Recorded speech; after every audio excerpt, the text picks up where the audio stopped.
Seller concessions is one of the most powerful parts of a VA loan. Seriously, it's the only loan where seller concessions can be used to pay off personal debt. So maybe you weren't going to qualify and now you can because you're using seller concessions to pay off debt. So let me show you a real example of this. This is freaking awesome.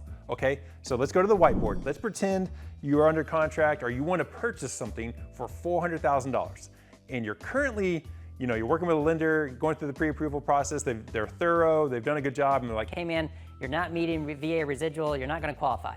However, if you get, and let's say $20,000 in seller concessions, you can qualify, and let me show you how.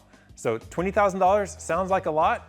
Honestly, on a $400,000 purchase price, that's sometimes what sellers are willing to lower. Maybe it's been sitting on the market for 60, 70, 80 days, and they're like, man, we're gonna do a price drop. Well, rather than doing a price drop, ask for seller concessions for 20 grand.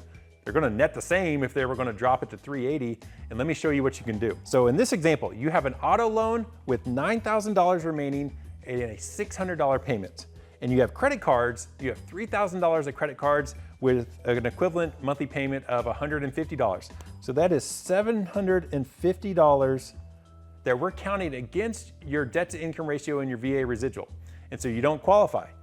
However, if you were to pay these off, you would qualify. It would lower your debt to income, it would get your VA residual within where it needs to be, and you would qualify. So we need $12,000. So that's why earlier I was telling, if you had $20,000 in concessions, actually even less, but if you had $12,000, we could eliminate that debt, pay it off at closing, and still have $8,000 remaining to cover your closing costs. Now, depending on where you're at in the country, that $8,000 might be enough to cover your closing costs. So let's think about this for a minute. You were about to not qualify to purchase a $400,000 home. Maybe you have good income, you have a great credit score, you just have too much debt. And that's a common scenario, I get it, times are tough right now.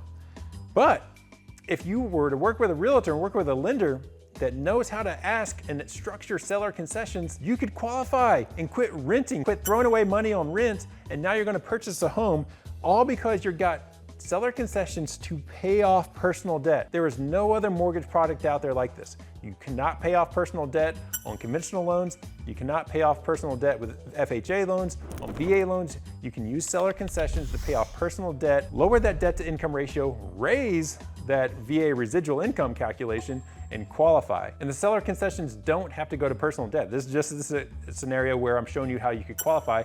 You can use seller concessions to permanently buy down your rate, to temporarily buy down your rate, to cover your closing costs. There's a lot of opportunity for seller concessions. So if you're in a buyer's market, meaning you have leverage, there's an oversupply of homes, days on market is increasing, that's a buyer's market, be sure you work with a lender and say, what's the smartest scenario for this purchase?